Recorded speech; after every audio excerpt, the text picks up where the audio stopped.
نحمده ونصلي على رسوله الكريم أما بعد فأعوذ بالله من الشيطان الرجيم بسم الله الرحمن الرحيم وننزل من القرآن ما هو شفاء ورحمة للمؤمنين ولا يزيد الظالمين إلا خسارا صدق الله مولانا العظيم وصدق رسوله النبي الكريم إن الله وملائكته يصلون على النبي يا أيها الذين آمنوا صلوا عليه وسلموا تسليما اللهم صل على سيدنا ومولانا محمد معظم الجود والكرم وآلہ وبارک وسلم صلاۃ وسلاما علیک یا سیدی یا رسول اللہ۔ معزز علماء کرام، حاضرین مجلس، عزیز طلبہ، حمد و صلات کے بعد حصول برکت کے لیے قرآن مجید فرقان حمید 15ویں پارے سے ایک آیت مقدسہ تلاوت کرنے کا شرف حاصل کیا۔ قبل اس کے کہ کچھ عرض کیا جائے، اللہ تبارک و تعالیٰ سے دعا کہ وہ اپنے پیارے حبیب لبیب نبی کریم علیہ وعلی آلہ افضل الصلاۃ و تسلیم کے صدقے و طفیل مجھے حق کہنے کی توفیق عطا فرمائے۔ ہم تمام شرکاء محفل کو اللہ تبارک و تعالیٰ حق سن کر حق کو قبول کرنے کی اور اس پر عمل کرنے کی توفیق عطا فرمائے۔ وہ سارا مضمون جو ہم نے گزشتہ اتوار کو عرض کیا تھا اس کو ذہن میں تازہ کر لیں۔ جس کا مرکزی نقطہ یہ تھا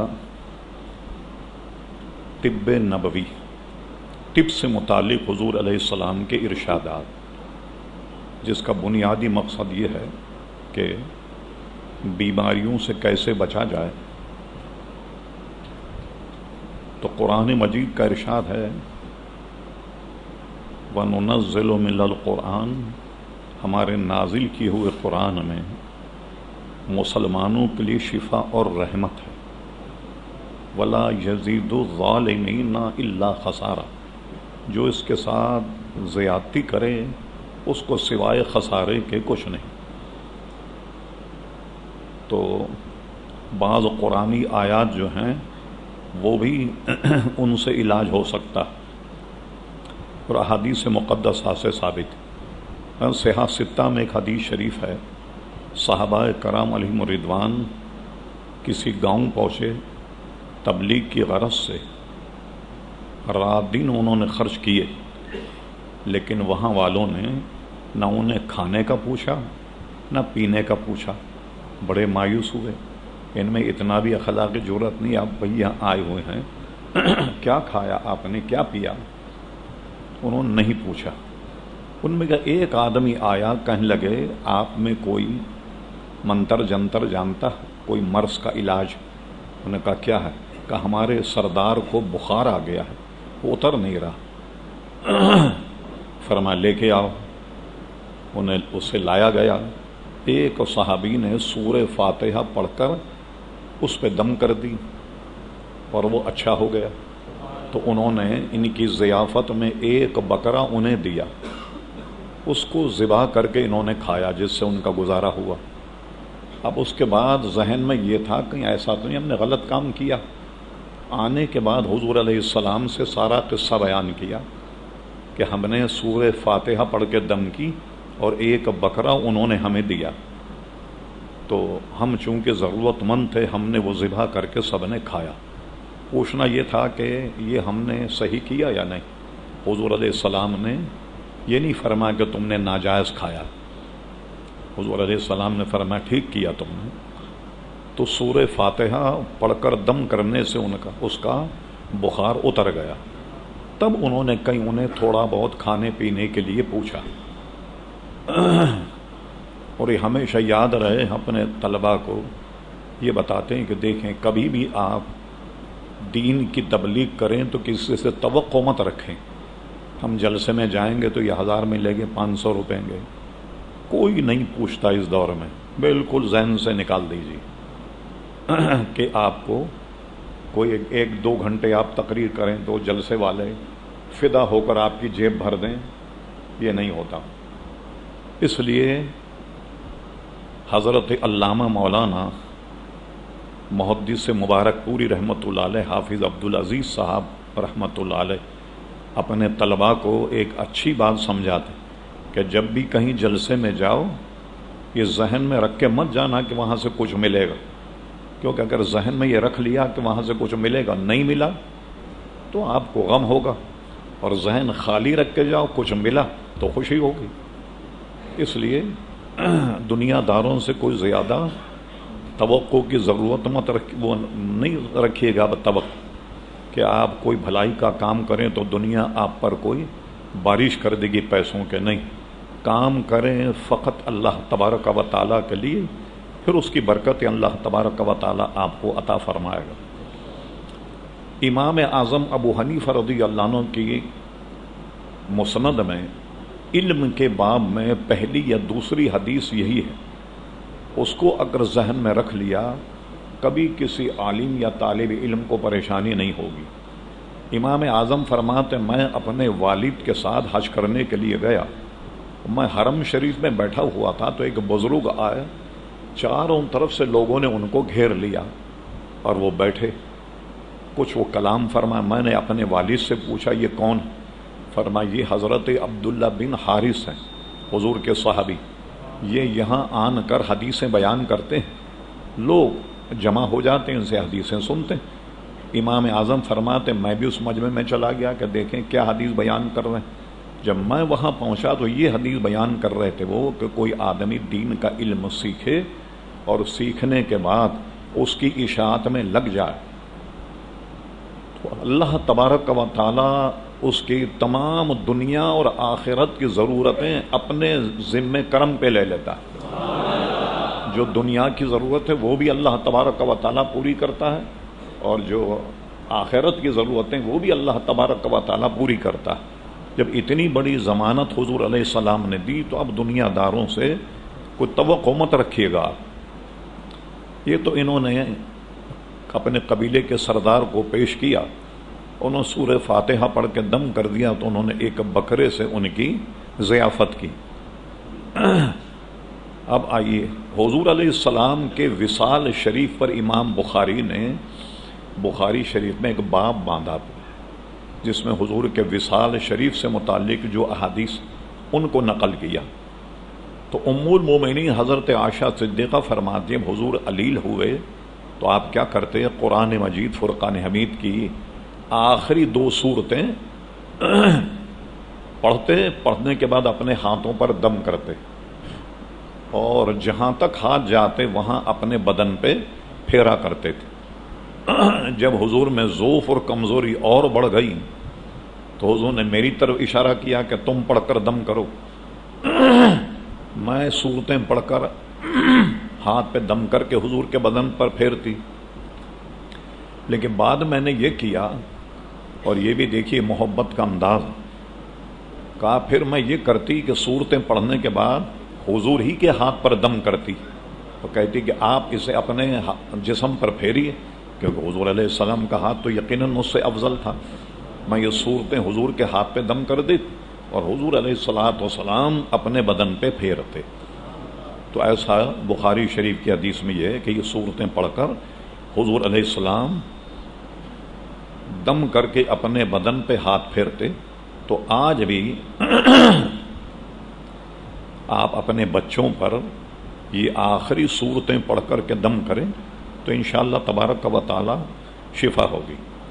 اور اس کے شان نزول میں ایک بات اور بھی، بعض محققین نے اس کا اقرار بھی کیا، بعضوں نے انکار بھی کیا، وہ یہ ہے کہ حضور علیہ السلام پر ایک مرتبہ جادو کیا گیا۔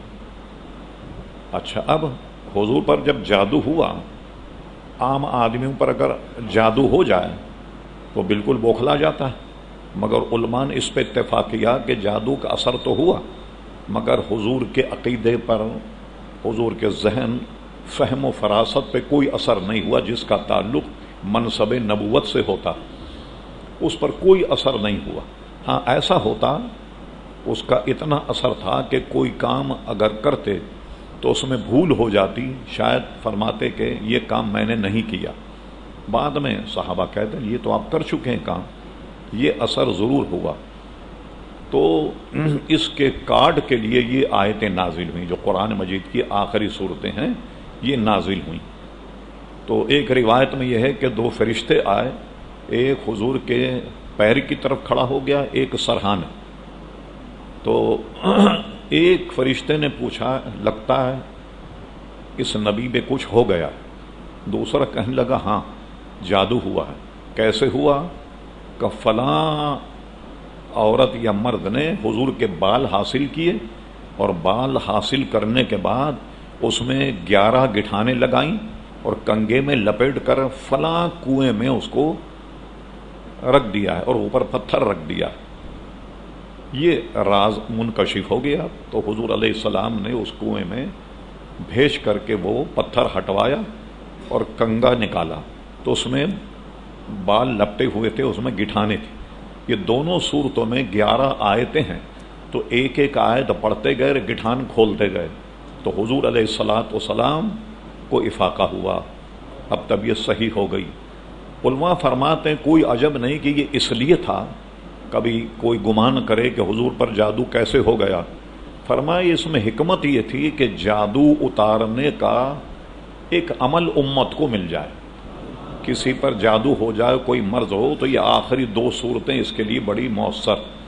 یہ پانی پہ دم کر کے پلائیں یا ان پہ دم کر دیا کریں، مریض پہ دم کر دیا کریں. تو یہ دم کرنا اور پھونکنا یہ ہمارے یہاں دین سے یہ ثابت ہے. اب لوگوں نے اس پر بھی کتابیں لکھی اور لکھا کہ یہ دم کرنا جو ہے نا یہ بھی شرک ہے، پھونکنا جو ہے یہ بھی شرک ہے. حیرت کی بات یہ ہے، حالانکہ حدیثوں سے ثابت. وہ کہتے ہیں کہ ایسے پھونکے تو آدمی کے سانس میں جراثیم ہوتے ہیں اور وہ لگ جائیں گے کسی کو. اچھا اب دیکھیے پھونکنا تو مختصر سی بات. حضور علیہ السلام نے کیا کیا، کسی صحابی کے گھر گئے تو انہوں نے کھانا مختصر پکایا تھا اور دعوت بہت سارے لوگوں کو دے دی. جب لوگ جمع ہوئے تو جب انہیں گمان ہوا کہ یہ کھانا پورا نہیں ہوگا تو حضور علیہ السلام کی خدمت میں آئے. حضور میں دعوت تو بہت سے لوگوں کو دے دی اور لوگ آ گئے، کھانا اتنا نہیں. فرما چلو کہاں کھانا پک رہا؟ حضور گئے جہاں سالن پک رہا تھا اس میں اپنا لعاب دہن ڈال دیا، بس سالن نکلتا رہا اور لوگ کھاتے رہے. پھونکنے سے زیادہ تو یہ مضر ہو سکتا ہے. اگر طبی اعتبار سے بھی اگر آپ دیکھیں کہ آدمی اس میں تھوک ڈال دے اپنا لعاب دہن، اس میں تو نسبتاً جراثیم زیادہ ہوں گے. مگر حضور صلی اللہ علیہ وسلم نے اس میں اپنا لعاب دہن ڈالا اور جتنے شریک تھے سب نے پیٹ بھر کے کھایا. اور اس قسم کے معجزات سے ہماری کتابیں بھری ہوئی. خصوصاً امام جلال الدین سیوطی کی 3 جلدیں ہیں بڑی ضخیم خصائص کبریٰ، وہ انہی معجزات سے بھری ہوئی ہے.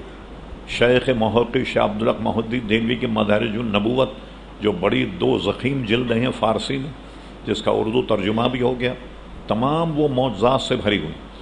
تو اس طریقے سے مریض پر دم کرنا یہ بھی جائز ہے. اور دعا کے لیے یہ مریض کے لیے یہ بھی اس کے ٹھیک ہونے کا ذریعہ ہے کہ اس کے لیے دعا کی جائے. دعا سے بھی مرض جو ہے وہ جاتا رہتا ہے. اور اب یہ ڈاکٹر تو اس کے قائل نہیں ہیں، لیکن آپ دیکھیں آج بھی کوئی چلا جائے آغا خان اسپتال اور وہ مریض اب ڈاکٹروں کے نزدیک قابل علاج نہیں رہا. خود ڈاکٹر کہتے ہیں جی اب تو اس کو دعا کی ضرورت ہے. اب ڈاکٹر تجویز پیش کرتا ہے کہ دعا کیجیے اب آپ، اور دعا کے لوگ قائل نہیں. یہ اور عیسائی مشنری جو ہے یہ تو ایسی خطرناک ہے. یہ 7 ڈے جو اسپتال ہے، یہاں کسی کا علاج ہو یا آپریشن ہو تو یہ کیا کرتے ہیں، اپنی تقوی اور پرہیزگاری دکھانے کے لیے کہ دیکھو ہم کتنے اچھے لوگ ہیں. کہ مسلمان تو ظاہر ہے کہ یہود اور نصارہ کو اچھا نہیں جانتے.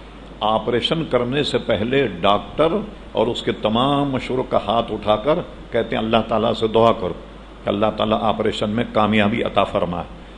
مسلمان متاثر ہو جاتا کہ دیکھو ہیں عیسائی مگر اللہ سے دعا کر کے اور آپریشن کر رہے ہیں. اس طرح آدمی پے در پہ اگر یہ واقعات ہوتے رہیں تو آدمی پھر دین سے یہ ہاتھ دھو بیٹھتا. یہ ان کے ظاہری معاملات ہیں کہ جو آدمی کو متاثر کرنے کے لیے آپریشن سے پہلے سب کہتے ہیں دعا کرو. ہم کتنے نیک لوگ ہیں، دیکھو ہم ڈاکٹر کے پاس جائیں تو ہمارا ڈاکٹر فوراً آپریشن تھیٹر میں لے جائے اور چیر پھاڑ شروع کر دیتا. اور یہ دیکھو کیسے متقی پرہیزگار ہیں کہ آپریشن تھیٹر میں لے جانے سے پہلے دعا کر رہے ہیں اور دعا کرنے کے بعد آپریشن کرتے ہیں. تو آج بھی ڈاکٹر جو ہے وہ یہ کہتا ہے کہ دعا کیجیے آپ، سمجھے. حالانکہ ڈاکٹروں کے نزدیک دعا کوئی ذریعہ علاج نہیں. ہم نے اپنے لیکچر میں ڈاکٹروں سے سوال کیا، یہ بتائیے، بہت غور سے اس کو سنیے. ایک مریض ہے وہ علاج کر رہا ہے، تو آپ کے سر میں درد ہے تو وہ آپ کو اسپرین دیتا ہے. بھائی اسپرین کھانے کے بعد سر کا درد ختم ہو جانا چاہیے، لیکن سارے سائنٹسٹ اس پہ متفق ہیں، آپ تحقیق کر لیں کہ آدمی جس ڈاکٹر سے علاج کرا رہا ہو اس کا یقین بھی ہو کہ اس سے شفا ہوگی. اب یہ یقین ہو، اس کا تعلق تو دوا اور ڈاکٹر سے نہیں. معلوم ہوا کہ چھپے بندے آپ بھی روحانیت کے قائل ہیں، بس بتاتے نہیں آپ کہ ہم روحانیت کے قائل. تو یہ کیوں کہ اس کا یہ عقیدہ بھی یہ ہو کہ اس سے فائدہ ہوگا. اور آج بھی آپ دیکھیں شہر میں بڑے بڑے لوگوں کے پاس بورڈ لگے ہوئے MBBS نہ جانے کیا کیا لکھا ہوا ہے. وہ مکھیاں مار رہے ہیں بیٹھے ہوئے، کمپاؤنڈر ان کے پڑوس میں بیٹھا ہوا صبح سے شام تک مریضوں کو دیکھتا ہے، وہ علاج کرتا ہے. ڈاکٹروں کی اس ڈاکٹر پر یقین نہیں ہے، کمپاؤنڈر پر یقین. حالانکہ وہ تو ڈاکٹر تو نہیں، لیکن یقین کا بھی اس میں بڑا دخل ہے کہ اس کو یقین ہو کہ مجھے اس سے فائدہ ہوگا یا اس دوا سے فائدہ ہوگا. اور یقین کا تعلق تو ڈاکٹری اصول سے نہیں، یقین کا تعلق تو دین سے. تو آج بھی سارے سائنٹسٹ اور ڈاکٹر اس پہ متفق ہیں کہ مریض کو مطمئن ہونا چاہیے کہ اس علاج سے مجھے فائدہ ہوگا. تو یقین کی حد تک تو یہ اب بھی اسے مانتے. اور یقین جو ہے یہ ایک دین کا شعبہ، روحانیت ہے یہ تو، اور یہ تو ڈاکٹری شعبے کی بات نہیں. اچھا اب لیجئے ایک نئی بات آپ سے کہتا ہوں اور اس کو آپ اپنی گرہ میں باندھ. آپ جس آدمی سے ملیں کوئی نہ کوئی آدمی ایسے مرض میں ضرور مبتلا ہے جس کا علاج نہیں ہو رہا. ڈاکٹر سے علاج بھی کرواتا، فائدہ نہیں ہو رہا. آپ کو لاکھوں مریض ایسے ملیں گے کہ بھائی وہ علاج تو ہم کرتے لیکن فائدہ نہیں ہوتا. کیوں فائدہ نہیں؟ کبھی اس کے اسباب پہ غور کیا آپ نے کہ ایسا کیوں ہے؟ اتنے بڑے بڑے اسپتال ہیں کہ آپ ریسیپشن پہ جب جائیں تو جاتے ہی آپ سے 2 لاکھ روپے رکھ لیے جاتے ہیں، تب جا کر آپ کو بستر پہ سلاتے ہیں. اتنے بڑے بڑے اسپتال ہیں تو یہ لوگ علاج کیوں نہیں کرتے؟ کیا وجہ؟ سب سے پہلے تو یہ بات ذہن میں رکھے، بخاری شریف میں کتاب الطب میں یہ حدیث بطور خاص بیان کی گئی کہ جتنی بیماریاں ہیں اللہ تبارک و تعالیٰ نے سب کا علاج بھی اتارا. ہاں یہ بات ہے کہ ہم وہاں تک نہیں پہنچ پائے، ورنہ آپ دیکھیں زندہ مثال میں دیتا ہوں آپ کو. چیچک ایک زمانے میں ایسا مرض تھا جس کا کوئی علاج نہیں. اب چیچک قابل علاج ہو گیا، بلکہ ایک ٹیکہ لگتا ہے، وہ لگا لیں تو چیچک نہیں نکلے گی. اسی طریقے سے آپ دیکھیں کہ پولیو ایسا مرض ہے کہ لگ جائے تو ساری زندگی بچہ محتاج ہو جاتا. تو انہوں نے ایک ٹیکہ ایجاد کر دیا ہے کہ وہ بچے کو لگا دیا جائے تو اسے پولیو نہیں ہوگا. یہ بہت بڑی کامیابی. تو پہلے تو ٹی بی جو ہے یہ بھی لا علاج تھا، لاکھوں لوگ ٹی بی مبتلا ہو کر کے مر گئے. لیکن اس کے بعد ٹی بی کو قابل علاج بنا لیا یا نہیں؟ اب ٹی بی قابل علاج ہو گیا. کسی کو ٹی بی ہو تو اس کو ہیبت ہو جاتی کہ اب وہ زندہ نہیں رہے گا، لیکن اب اس کو پریشانی کی ضرورت نہیں. معقول اسپتال میں اگر جائے تو اس کو ٹی بی کا علاج اس کا ہو جائے گا. تو تقریباً علاج نکل گئے. لیکن بعض ایسے بیماریاں ہیں جیسے میں نے عرض کیا کہ ہم علاج کراتے جائیں مگر وہ بیماری نہیں جاتی. لاکھوں روپے لوگوں نے خرچ کر دی. اس کے اسباب دیکھیں کہ یہ ہے کیوں، ایسا کیا ہے. حضرت شاہ عبدالحق محدث دہلوی رحمۃ اللہ علیہ کا ایک رسالہ ہے، آج سے 100 برس پہلے چھپا تھا وہ، اردو ترجمے کے ساتھ، جس کا نام رکھا تھا ضیاء اللباس، جس میں لباس کا بیان۔ پھر یہ کتاب ہم نے دیکھ کر بہار شریعت میں 16ویں حصے میں اس کے حوالے موجود۔ اصل کو ہم نے تلاش کیا اور اصل رسالہ ہمیں مل گیا۔ ملنے کے بعد اس کو طباعت کروایا اور اس کا ترجمہ بھی کروایا۔ پھر اس کے بعد شیخ محقق نے جتنے حوالے دیے ہیں ان حوالوں کی تخریج بھی کی کہ یہ فلاں حدیث کون سی کتاب میں ہے۔ بڑی محنت سے ایک نوجوان نے کام کیا۔ پھر اس کے بعد تخریج شدہ رسالہ جو ہے وہ پھر چھپا الحمدللہ، اور اصلی بھی موجود ہے ہمارے پاس، اس کا ترجمہ بھی موجود ہے۔ حضرت صدر الشریعہ رحمۃ اللہ علیہ جب بہار شریعت لکھ رہے تھے وہ اصلی رسالہ انہیں نہیں ملا، اس کا ترجمہ ملا ضیاء اللباس کے نام سے، وہ بھی 100 برس پہلے چھپا تھا۔ اب وہ بھی رسالہ نہیں ملتا، اس میں یہ حدیث موجود ہے، جس سے انداز لگائیے کہ بعض امراض ایسے ہیں کہ جو آدمی کی جان نہیں چھوڑتے۔ اس کی وجہ کیا ہے؟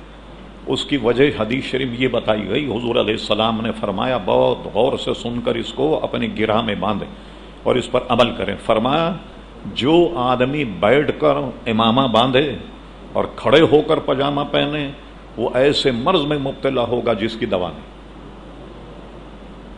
اب عام طور پہ آپ دیکھیے ہم سب جو ہیں، چلیے امامہ تو اب رخصت ہو گیا لیکن پاجامہ تو ہے۔ کتنے لوگ ہیں جو کھڑے ہو کر کے پہنتے ہیں، کتنے لوگ ہیں جو بیٹھ کر پہنتے ہیں۔ تمام کی عادت ہے کھڑے ہو کر پہننے کی۔ تہبند تو چونکہ کھڑے ہو کر ہی باندھا جاتا ہے، اس کا استثناء، اس کی جگہ جو لے لیں ازار، جیسے پتلون ہے، پاجامہ ہے، شلوار ہے، یہ سب اسی کے سب ذیلی چیزیں، تو اس کو بیٹھ کر پہننا چاہیے، کھڑے ہو کر نہیں پہن۔ اور امامہ باندھنے والے حضرات جو ہیں ان کو چاہیے کہ امامہ شریف کھڑے ہو کر کے باندھے، بیٹھ کر نہ باندھے۔ فرمایا کہ جو اس کے برعکس کرے اس کو ایسی بیماری لگے گی جس کی دوا نہیں، جس کا علاج نہیں۔ تو آپ دیکھیے کہ ہر آدمی میں یہ چیزیں ہیں یا نہیں۔ اچھا، امامے کا معاملہ تو بالکل ہی ختم ہو گیا، اب تو باندھنا ہی لوگوں نے چھوڑ دیا۔ جو کوئی نوجوان باندھتا بھی ہے تو اس کے ماں باپ کہتے ہیں ارے ابھی سے مولوی بن گیا۔ شیطان کا دھوکہ ہے، وہ کہتے ہیں لو بھائی ابھی سے نماز پڑھنے لگ گیا، ابھی سے مولوی بن گیا۔ ارے بھی عمر کیا ہے تیری؟ 20 سال کی عمر ہے، آدمی تو 60-70 سال کا ہو جائے، جب بالکل قبر میں پیر لٹکا دے تب اسے نماز پڑھنی چاہیے یا امامہ باندھنا چاہیے۔ ابھی تو کوئی لڑکی والے آ جائیں گے تو دیکھنے کے لیے تو کہیں گے بھی لڑکا تو امامہ باندھتا، تو کوئی لڑکی پسند نہیں کرے گی امامہ باندھنے والے، تو ابھی سے کیوں باندھنا شروع کر دیا؟ تو گھر میں ایسے گفتگو ہوتی ہے تو جو نوجوان بچوں کے پیچھے اس کے گھر والے، اس کے عزیز، یہ سب لگ جاتے ہیں کہ یہ ابھی نوجوانی کا حال ہے اور ابھی سے تو نے یہ شروع کر دیا۔ اب آپ غور فرمائیے کہ کیا مرنے کی کوئی عمر مقرر ہے کہ اتنی عمر تک آدمی زندہ رہے گا؟ آپ نہیں دیکھتے روزانہ سال بھر کا بچہ مر جاتا ہے، 2 سال کا مر جاتا ہے، کوئی بچہ پیدا ہی ایسا ہوتا ہے جو مردہ۔ یہ تو شیطان کا دھوکہ ہے۔ آپ کی 60 سال کی عمر ہے تو آپ کو وہ ورغلائے گا میاں ابھی عمر کیا، یہ 100 برس کے بوڑھے نہیں گھومتے، دیکھتے ہو چلتے پھرتے ہوئے، یہ تو ابھی تک زندہ ہے، تو ابھی تو بہت ابھی آپ کی زندگی باقی، 50 سال اور آپ کو زندہ رہنا۔ یہ سب شیطان کا دھوکہ ہے، اور صوفیہ ہر بات کو اپنے انداز میں سمجھاتے۔ فرمایا دیکھیے آدمی کی زندگی کتنی ہے، عمر یہ تو آپ نے سنا ہو نا کہ آدمی کی زندگی پانی کا بلبلہ، یہ تو بچپن سے آپ سنتے چلے آئے۔ آدمی کی زندگی کیا ہے؟ میں آپ کو فقہ کی زبان میں سمجھاؤں۔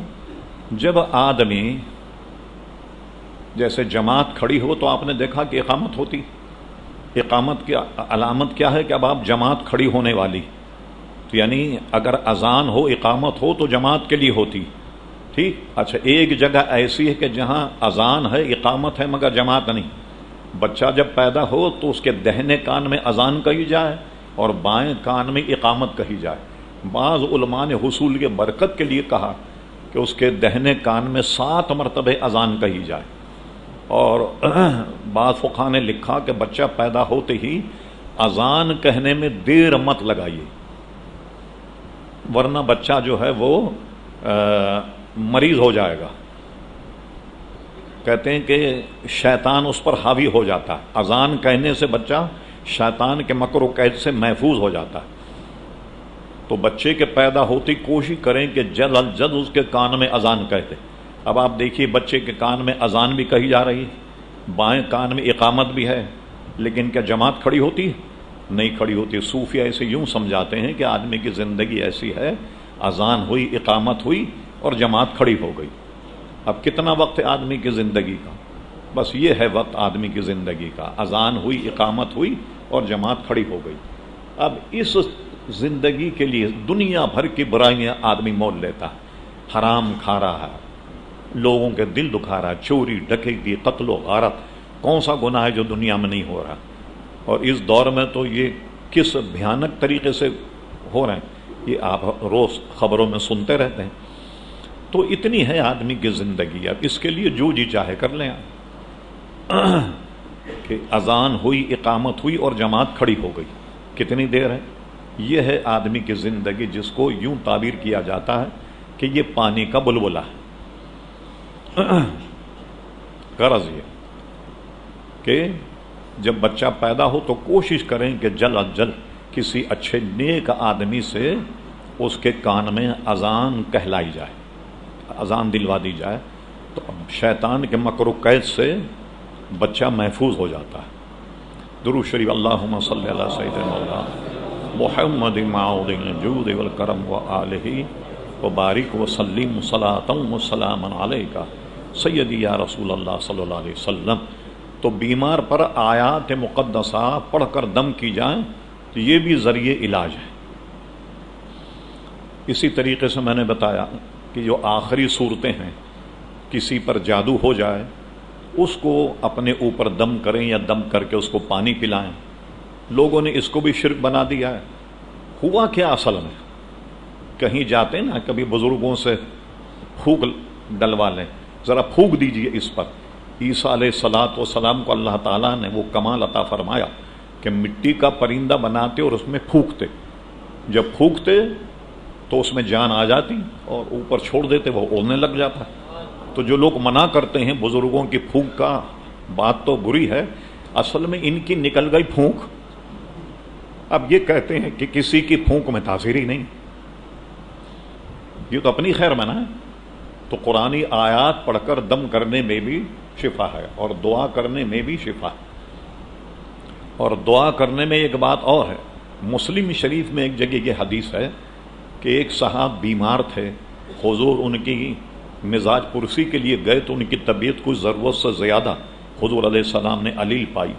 تو حضور علیہ السلام کی نظر سے تو کوئی چیز اوجھل نہیں، آپ نے ان سے دریافت کیا کوئی دعا کی تھی تو نے کچھ ایسی ویسی دعا تو نہیں کر لی؟ وہ صحابی بھی سمجھ گئے، انہوں نے کہا حضور میں نے یہ دعا کی اللہ تعالیٰ کی بارگاہ میں کہ اللہ تعالیٰ آخرت میں جو مجھے تکلیف ہوگی وہ مجھے دنیا ہی میں دے دے۔ تو فرمایا کیا تم وہ تکلیف برداشت کر سکتے ہو جو آخرت میں ہوگی؟ حضور نے تنبیہ فرمائی اور فرمایا پڑھو۔ پھر حضور نے دعا پڑھو، اللہم آتنا فی الدنیا حسنۃ وفی الآخرۃ حسنۃ۔ راوی کہتے ہیں جب انہوں نے یہ دعا کی تو وہ بالکل ٹھیک ہو گئے۔ اچھا یہ مت سمجھیے کہ میں بھول گیا، حضور نے پڑھایا، پڑھو اللہم آتنا فی الدنیا۔ آپ کہیں گے آیت تو یہ ربنا آتنا، یہ ربنا آتنا قرآن کی آیت ہے اور یہ مسلم شریف کی حدیث ہے جو میں نے بیان کی۔ اللہم آتنا فی الدنیا حسنۃ وفی الآخرۃ حسنۃ۔ جب بھی دعا کرو تو اللہ سے دنیا اور آخرت دونوں کی بھلائی چاہ۔ اب بتائیے آخرت کا کوئی عذاب اگر آدمی پر دنیا میں آ جائے وہ برداشت کر سکتا ہے؟ ان تنبیہ فرمایا کیا اس کو تم برداشت کر لو؟ فرمایا یہ دعا پڑھو۔ جب انہوں نے یہ دعا پڑھی وہ بالکل ٹھیک ہو گئے۔ دعا بھی ذریعے علاج ہے کہ دعا پڑھ کر کے مریض پر دم کیا جائے۔ اور وہ حدیث ذہن میں رکھی شیخ محمد شاہ عبدالرحمن محدث دہلوی کی کتاب اللباس، ضیاء اللباس، جس حدیث سے انہوں نے یہ حدیث لی صدر الشریعہ نے کہ اگر بیٹھ کر امامہ باندھے، کھڑے ہو کر پاجامہ یا ازار پہنے، وہ ایسی بیماری مبتلا ہوگا جس کی دوا نہیں۔ تو آج ہر آدمی ایک نہ ایک ایسی بیماری مبتلا ہے جس سے اس کا علاج ہو نہیں رہا۔ تو اس کے اسباب کیا ہیں؟ یہ ہیں جو میں نے آپ کے سامنے بیان کی۔ تو ان تمام چیزوں کو ذہن میں رکھ کر ان سے آپ اگر پرہیز کریں اور وہ چیزیں اپنائیں جو نبی کریم علیہ السلام نے فرمائی تو بے شمار بیماریوں سے، مصیبتوں سے آپ اپنے آپ کو بچا لیں۔ جیسے ہم نے ایک حدیث یہ بیان کی کھانا کھانے سے پہلے کچھ نمک چکھ لیا جائے اور کھانا کھانے کے بعد کچھ نمک، تو اس میں 70 بیماریوں کا علاج ہے۔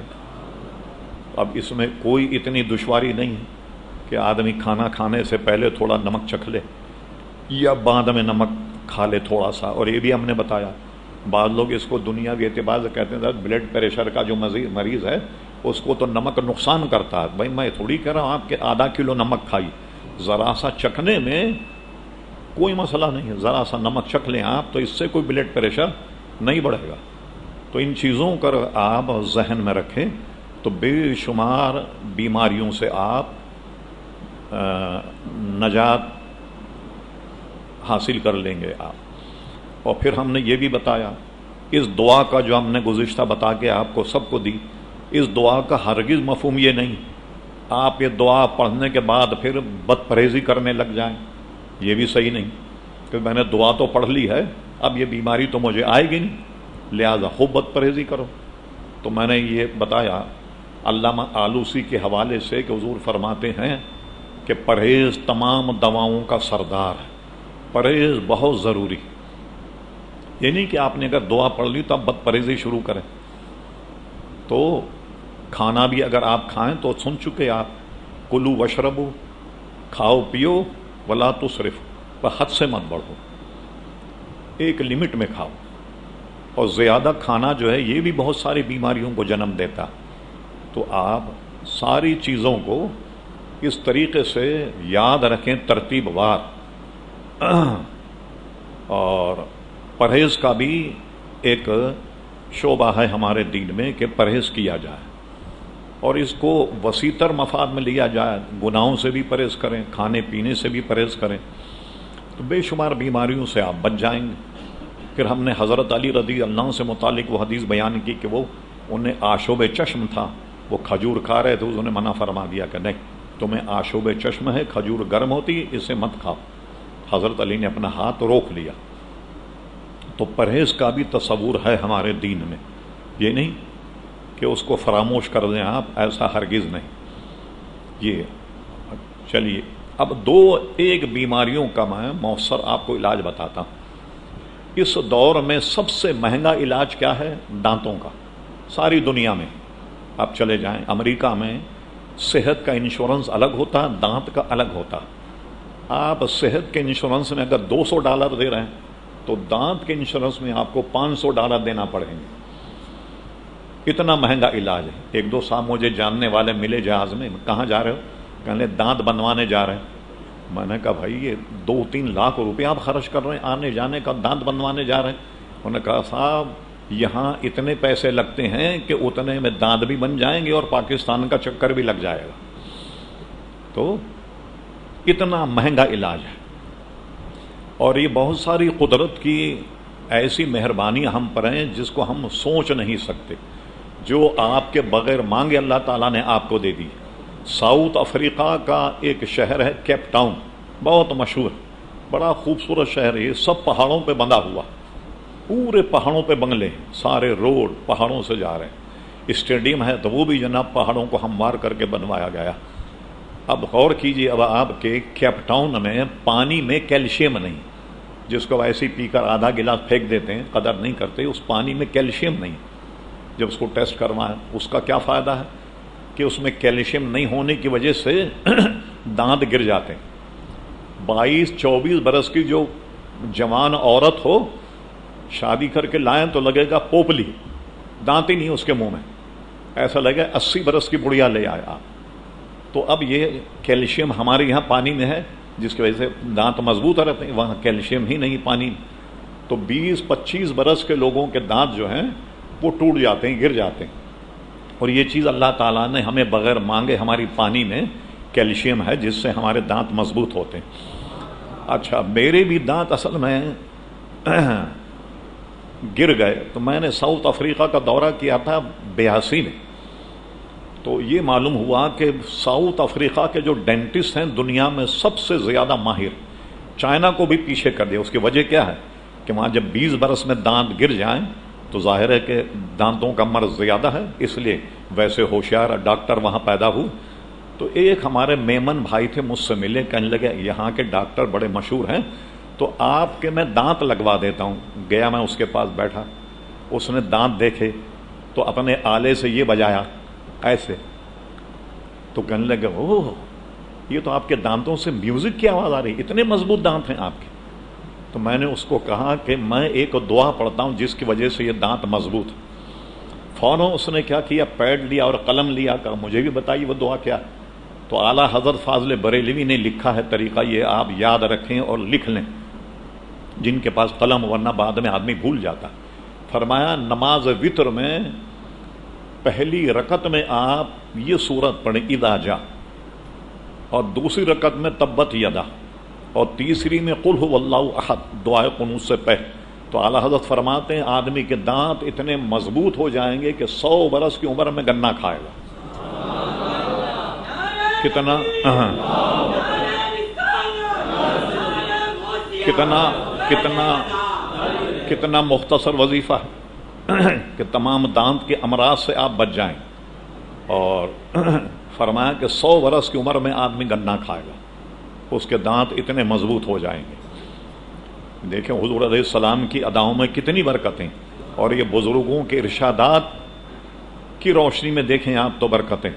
بزرگان دین جو ہیں وہ کش کے ذریعے سے ان چیزوں کو حاصل کر لیتے ہیں، ہم وہی بتائیں گے جو کتابوں میں۔ تو اعلیٰ حضرت نے اس کو یوں لکھا، پہلی رکعت میں اذا جاء، دوسری میں تبت یدا، تیسری میں قل هو اللہ احد۔ یہ عادی بن جائیے، جب آپ وتر کی نماز پڑھیں تو دانت کے تکلیف سے آپ بچ جائیں گے۔ اچھا اس نے فوراً لکھا، اور لکھنے کے بعد کہنے لگا مولانا یہ میں کسی اور کو بھی بتا سکتا ہوں؟ میں نے کہا بالکل بتائیے، لیکن اس نے دیانتداری سے کہا میں کسی اور کو نہیں بتاؤں گا، اگر یہ ساری چیزیں میں لوگوں کو بتاؤں دوں تو میں کھاؤں گا کیا؟ میرا تو ذریعہ علاج یہی ہے، ذریعہ معاش یہی ہے، تو میں نے اگر لوگوں کو بتا دیا تو میں روٹی کہاں سے کھاؤں گا؟ ارے میں نے کہا بھائی آپ کراچی آئیے، ایک ہی جگہ ایک ہی لائن میں 3-3 ہزار دکانیں کپڑے، اللہ تعالیٰ سب کو رزق دے رہا ہے یا نہیں دے رہا ہے؟ تو دین کو چھپانا اگر جائز ہوتا تو آپ ایسا کرتے، دین کو چھپایا نہیں جائے، لوگوں کو منفعت اور لوگوں کو جو بھلائی کی بات ہے وہ پہنچائی جائے۔ خیر اس نے کہا ٹھیک ہے، میں نے ایسی مذاق میں کہہ دیا آپ کو، لیکن میں یہاں محفوظ رکھوں گا، جو زیادہ مریض ہوگا اس کو بتاؤں گا میں کہ وہ یہ کرے۔ تو ایسے بھی بخیل لوگ ہیں، بغیر کسی کو میں نے بتایا تو کوئی مریض ہی نہیں آئے گا تو میں کھانا کہاں سے کھاؤں گا؟ کھانا کوئی مریض کھلاتا، یہ تو روزی تو اللہ تبارک و تعالیٰ دیتا۔ ہاں یہ نہیں سمجھیں آپ کہ آپ کا مطب کھلا رہے گا تب آپ کو روزی ملے گی، یہ نہیں، روزی تو اللہ تبارک و تعالیٰ دیتا ہے، اور جو آپ کی قسمت میں لکھ دی گئی وہ آپ کو ہر حالت میں ملنی۔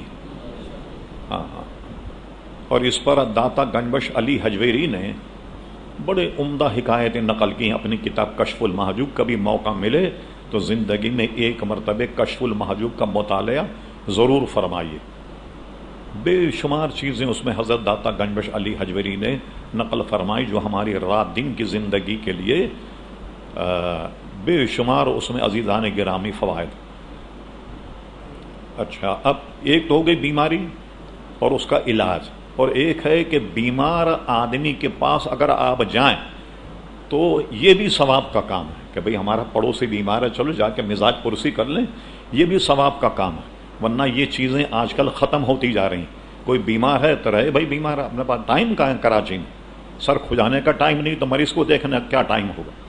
امام جلال الدین سیوطی نے بڑی پیاری حدیث نقل کی، فرمایا ایک مرتبہ حضور علیہ السلام نے صحابہ سے پوچھا آج کس نے روزہ رکھا؟ سب خاموش رہے، صدیق اکبر نے ہاتھ اٹھا، وہ میرا روزہ۔ فرما ماشاءاللہ۔ فرما یہ بتاؤ تم میں سے آج کسی نے بھوکے کو کھانا کھلایا؟ سب خاموش رہے۔ صدیق اکبر نے ہاتھ اٹھایا، حضور میں نے آج بھوکے کو کھانا کھلایا۔ اور پھر اس کے بعد فرما کیا آج کسی نے مریض کی عیادت کی ہے؟ تو صدیق اکبر نے کہا حضور ہاں آج میں نے مریض کی عیادت بھی کی۔ میں جب گھر سے نماز کے لیے نکلا تو مجھے پتا چلا کہ حضرت عبد الرحمن ابن عوف بیمار ہیں، تو میں ان کی مزاج پرسی کو چلا گیا۔ اور ایک روایت میں اتنا زائد ہے کہ آج کسی نے نماز جنازہ میں شرکت کی تو سب خاموش رہے۔ حضور صدیق اکبر نے کہا حضور میں نے نماز جنازہ میں شرکت کی۔ حضور نے فرمایا یہ 4 باتیں ایک دن میں جس میں جمع ہو جائے وہ جنتی، میں اس کو جنت کی بشارت دیتا ہوں۔ اب لیجیے جنتی ہونے کی میں آپ کو ایک ترکیب بتاتا ہوں، اگر آپ یاد رکھیں۔ جیسے کسی کا انتقال ہو جائے تو آپ کو آج پتہ لگ گیا فلاں صاحب کا انتقال ہوا ہے، فلاں جگہ کی نماز جنازہ جو ہے ظہر کی نماز کے بعد، تو آپ کو ٹائم مل گیا۔ اب آپ ایسا کریں کہ جس دن جنازہ پڑھنے جائیں اس دن روزہ رکھ لیں، روزہ رکھنے کے بعد کہیں بھی کسی غریب کو کھانا کھلا دیں، اور کوئی عزیز اگر آپ کا بیمار ہے تو اس کی جا کر کے مزاج پرسی بھی کر لیں۔ یہ جی 4 باتیں آپ میں ایک دن میں جمع ہو گئیں، تو فرمایا کہ ایک دن میں یہ 4 باتیں جس میں جمع ہو جائیں وہ جنتی ہے۔ جنت کا حاصل کرنا میں نے آسان طریقہ آپ کو بتا دیا۔ ہاں یہ خیال رہے کہ جس بیمار کے پاس آپ مزاج پرسی کے لیے جائیں، کوئی دعا کریں، اس پہ دم کریں، تھوڑی دیر بیٹھ جائیں اس کا دل بہلانے کے لیے، ایسا نہ ہو کہ بہت لمبا کوئی اب 4-5 گھنٹے۔ مجھے یاد ہے کہ ایک مرتبہ میں بیمار تھا، جوڑیا بازار میں رہتا تھا، ایک صاحب مزاج پرسی کے لیے آئے، میں سخت بیمار تھا، وہ 4.5 گھنٹے میرے پاس بیٹھ کر کے گئے، پورا 4.5 گھنٹے۔ اب بتائیے 4.5 گھنٹے بیٹھ کر مسلسل بول رہے تھے، تو اب مجھے کیا راحت ملی ہوگی اس میں یا میری بیماری بڑھ گئی؟ مولانا روم نے بڑے ترکیب سے سمجھایا، وہ سنیے آپ، ایک لطیفہ بھی علمی اور بات انہوں نے بڑی کام کی فرما ایک تھا بالکل بہرا، سنتا ہی نہیں تھا، اس کی پڑوس میں کوئی بیمار پڑ گیا، اس نے پلان کیا کہ بھائی میں جاؤں گا اس سے مزاج پرسی کروں گا، لیکن اب وہ جو کہے گا مجھے تو سنائی دے گا نہیں، میں کیا کہوں گا؟ اس نے از خود منصوبہ بنایا کہ میں جاؤں گا اور جانے کے بعد کہوں گا السلام علیکم، وہ یقیناً جواب میں کہے گا وعلیکم السلام، یہ خود ہی پلان کر لیا اس نے۔ اور پھر میں اس سے پوچھوں گا کیا کھا رہے ہو آج کل، تو وہ کسی نرم غذا کا نام بتائے کہ بھائی کھچڑی کھا رہا ہوں یا دلیا کھا رہا ہوں، میں کہوں گا بھائی ماشاءاللہ بڑی اچھی غذا ہے، یہ آپ کھاتے رہی۔ پھر میں اس سے پوچھوں گا آپ کس کا علاج کرا رہے ہیں، یقیناً وہ کسی معروف طبیب کا نام بچائے گا اپنے شہر، تو میں کہوں گا یہ طبیب بڑا اچھا، اس کا آپ علاج کرائی۔ یہ ایک پروگرام از خود بنا کر پہنچ گئے مریض کے یہاں، دروازہ کھٹکھٹایا، بلا لیا، یہ گئے۔ انہوں نے پلان یہ بنایا تھا، میں پوچھوں گا کہ یہ کیسی طبیعت ہے آپ کی، تو کتنا بیمار ہو، لوگ کہیں گے اللہ کا شکر ہے، ٹھیک ہے بہتر ہو رہی ہے طبیعت۔ وہ بیچارہ اتنا مریض تھا کہ جب گئے کہنے لگے کیسی طبیعت ہے آج کل آپ کی، کہنے لگے مرا جا رہا ہوں، کہنے اللہ کا شکر۔ پھر اس کے بعد غصے میں تو آ گیا مریض، کہا کھا کیا رہے ہیں آج کل آپ، یہ تو پہلی گرم ہو گیا، کہنے لگے زہر کھا رہا ہوں، کہنے لگے یہ بڑی اچھی غذا، اسی کو آپ جاری رکھیے گا۔ اچھا کہنے لگے علاج کس کا کروا رہے ہیں آپ، کہنے لگے علاج تو آن کر میرا ملک الموت کرے گا، کہنے لگے یہ بڑا اچھا طبیب ہے، اس کا علاج جاری رکھیے آپ۔ اور خوش ہو کر کے چلے آئے کہ میں نے ماشاءاللہ مزاج پرسی کر لی باوجود بہرا ہونے کے، تو ایسی معذوری ہوتی ہے۔ اور وہ گھر پہ خوش ہو گئے کہ میں نے اس کی مزاج پرسی کر لی۔ اب بتا اس مزاج پرسی سے اس بیچارے کو فائدہ ہوا یا نقصان ہوا؟ آپ کسی مریض کے پار 4 گھنٹے 5 گھنٹے بیٹھ جائیں تو اس کو کیا ہوگا، کوئی فائدہ ہوگا یا اس کو نقصان ہوگا؟ تو یوں سمجھایا مولانا روم نے ایک بہرے کا قصہ۔ اب جو آدمی بالکل بہرا ہو اس کے ساتھ بڑے مسائل ہوتے ہیں۔ ہمارے قریبی رشتہ دار تھے، وہ بالکل بہرے تھے اور تھے شاعر، تو ایک مشاعرے میں انہوں نے یہ مصرع پڑھا جو مجھے یاد ہے، اور بڑا اچھا حکمت کا اپنے طور پہ انہوں نے پڑھا شعر، کہنے ہوں بہرا تو کیا ہے سب سے بہتر ہوں، کسی کی سنتا نہیں اپنی سنائے جاتا ہوں میں۔ تو بہت سے بہرے آدمی ایسے ہیں کہ جن کو بڑی گویا تمانیت بھی کہ کسی کی سنتا نہیں اپنی سنائے جاتا ہوں میں۔ اب آئیے جناب آنکھوں کی طرف۔ آنکھیں کتنی بڑی نعمت ہیں اللہ تعالیٰ کی۔ کہتے ہیں آنکھ گئی تو جہان گیا، دانت گئے تو مزہ گیا۔ اس کا علاج دیکھیے کتنا آسان ہے، اور اس حدیث شریف کو ملا علی قاری رحمۃ اللہ نے اپنی کتاب موضوعات کبیر میں نقل کیا، اور اعلیٰ حضرت فاضل بریلوی نے منیر العین ایک پورا رسالہ بھی لکھا، اور وہ یہ ہے کہ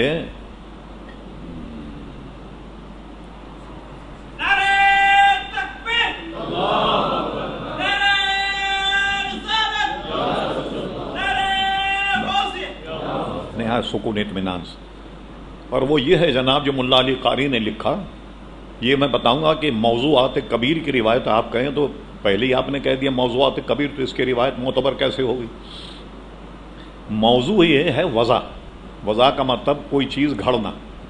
تو ملا علی قاری نے اپنے دور میں جو حدیثیں گشت کر رہی تھیں اور وہ حدیث نہیں تھی، لوگوں نے گھڑ لی تھیں، جیسے شیعہ حضرات بے شمار حدیثوں کو گھڑ چکے ہیں وہ، تو ملا علی قاری نے اپنے دور میں تمام حدیثوں کا موازنہ کرنے کے بعد ایک بڑی ضخیم کتاب اس پہ لکھ دی کہ یہ کون سی حدیث ہے اور کون سی حدیث نہیں ہے۔ اس میں وہ اس حدیث پر پہنچے،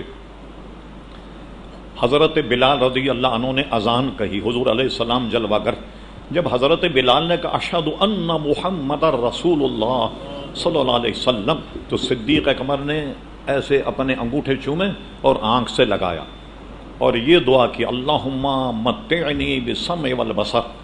تو حضور علیہ السلام نے فرمایا جو ایسا کرے جیسا ابو بکر صدیق نے کیا تو کل قیامت میں اس کا شفیع ہوں گا۔ یہ تو شفاعت۔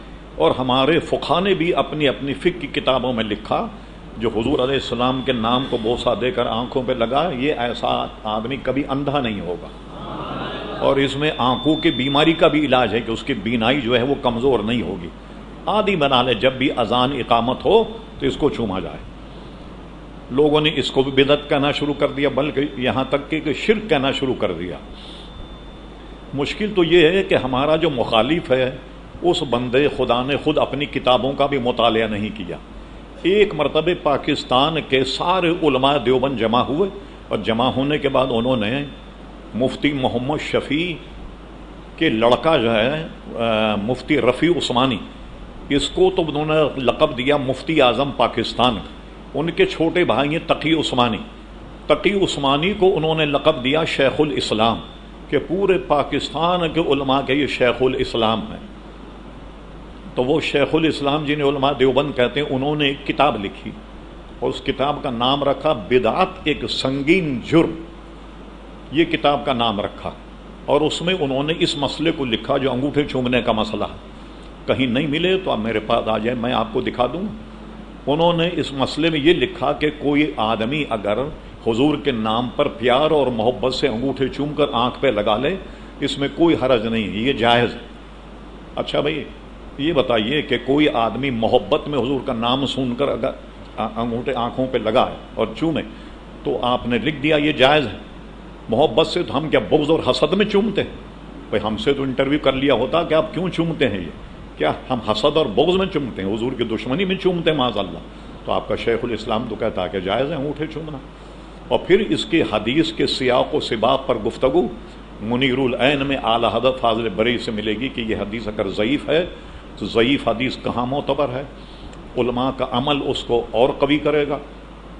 سارے نشیب و فراز پر جو گفتگو منیر العین میں اعلیٰ حضرت نے فرمائی ہے حدیث کی سند اور حدیث کے معاملات پر، وہ شاید آپ کو دنیا کسی ایک کتاب میں نہیں ملیں گے جس کو اعلیٰ حضرت فاضل بریلوی نے ایک مختصر رسالے میں جمع کر دیا۔ تو اس میں آنکھوں کا علاج ہے اور پھر حضور علیہ السلام کی شفاعت کا دعویٰ بھی۔ ٹھیک ہے، اس کو موضوعات کبیر میں نقل کیا ہے، تو ملا علی قاری رحمۃ اللہ علیہ نے جو جملہ اس کو لکھا اس کو وہاں دیکھیے تو مزہ آئے گا۔ آپ نے کہہ دیا تو موضوعات کبیر کی روایت، یہ کتابی جھوٹی حدیثوں پر لکھی گئی۔ ملا علی قاری کہتے ہیں کہ جب ایسا کرنا صدیق اکبر سے ثابت ہے اور حضور نے توثیق فرما دی، اب کسی اور حوالے کی کیا ضرورت؟ ملا علی قاری اتنے بڑے محدث ہیں کہ وہ اگر لکھ دیں تو انہی کا حوالہ بہت کافی، جیسے شاہ عبدالحق محدث دہلوی کی حدیث میں نے ابھی بیان کی کتاب اللباس والی، شیخ محقق کا حوالہ بذات خود ایک بہت بڑا حوالہ، پورے ہندوستان میں علم حدیث کے لانے والے حضرت شاہ عبدالحق محدث دہلوی، اور یہ ابھی 2-4 سال پرانے نہیں، ان کا وصال ہوا ہے 1052 ہجری میں، بہت پرانے بزرگ۔ ہندوستان میں اس سے پہلے علم حدیث نہیں تھا، شاہ عبدالحق محدث دہلوی رحمۃ اللہ علیہ، اور ان کے بعد سے پھر سند حدیث جو ہے وہ شروع ہوئی، اور یہ شاہ عبدالعزیز محدث دہلوی سے بھی پرانے بزرگ ہیں، شاہ ولی اللہ محدث دہلوی سے بھی پرانے بزرگ ہیں۔ شاہ ولی اللہ جو ہے ان کا 11ویں صدی کا دور گزرا اور یہ 10ویں ہجری 52 میں ان کا وصال ہو گیا۔ تو ملا علی قاری کا حوالہ بذات خود ایک بہت بھاری بھرکم حوالہ، اگر آپ علماء کی دنیا سے تعلق رکھتے ہوں اور پڑھیں تو ملا علی قاری ایک بہت بڑے عالم دین گزرے جو اپنے زمانے کے مجدد تھے، محقق تھے۔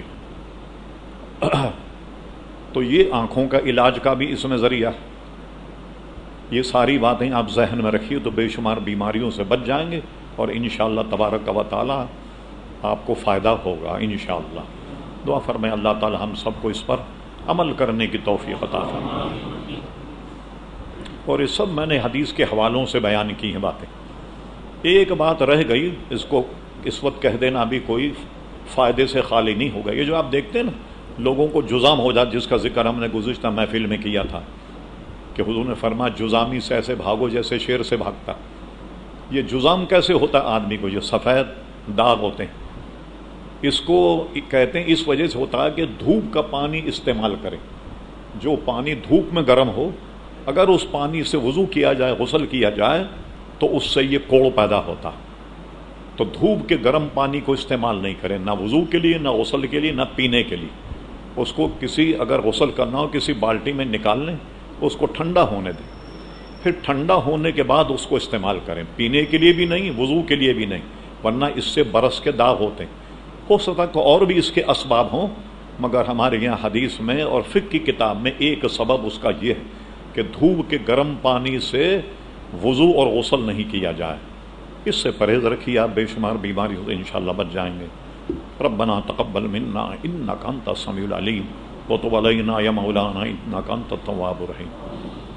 ربنا افرغ علینا صبرا وثبت اقدامنا وانصرنا علی القوم الکافرین۔ مولا کریم تمام ہمارے مریضوں کو صحت و عافیت عطا فرما، جتنے بیمار ہیں مولا سب کو شفا کاملہ اللہ عطا فرما۔ جو بیان کیا گیا مولا اسے اپنے دربار میں قبول فرما اور ہم سب کو اس پر عمل کرنے کی توفیق عطا فرما، آمین یا رب العالمین۔ ببرکت ان اللہ وملائکتہ یصلون علی النبی یا ایھا الذین آمنوا صلوا علیہ وسلموا تسلیما۔ امام صاحب کو دعا فرمائیں۔ الصلاۃ والسلام علیک یا سیدی یا حبیبی یا رسول اللہ۔ الہم جتنے مومن بیمار تمام کو صحت کاملہ عاجلہ عطا فرما، خصوصاً بالخصوص حضور قبلہ شاہ صاحب کو صحت یابی عطا فرما، جملہ امراض سے سبک دوشی عطا فرما، صحت و عافیت نصیب فرما، کہ شائق و تعدیر ہمارے سر پر قائم و دائم فرما۔ ان کے صدقے سے ہم حاضرین کی بخشش و مغفرت فرما، ہمارے صغیرہ کبیرہ گناہوں کو معاف فرما، ہمارے والدین کی بخشش و مغفرت فرما، کو جنت الفردوس میں اعلیٰ مقام عطا فرما۔ تمام کو حضور نبی کریم علیہ الصلوۃ والتسلیم کے سنتوں کے مطابق زندگی گزارنے کی توفیق عطا فرما، حضور نبی کریم علیہ الصلوۃ والتسلیم کا عشق و محبت عطا فرما، اسی پر ہمارا خاتمہ بالخیر فرما، عذاب قبر عذاب جہنم سے نجات عطا فرما، بروز محشر اپنے پیارے محبوب صلی اللہ تعالیٰ علیہ وسلم کی شفاعت سے بہرمند فرما۔ وصلی اللہ تعالیٰ علی خیر خلقہ محمد وعلی آلہ واصحابہ اجمعین برحمتہ۔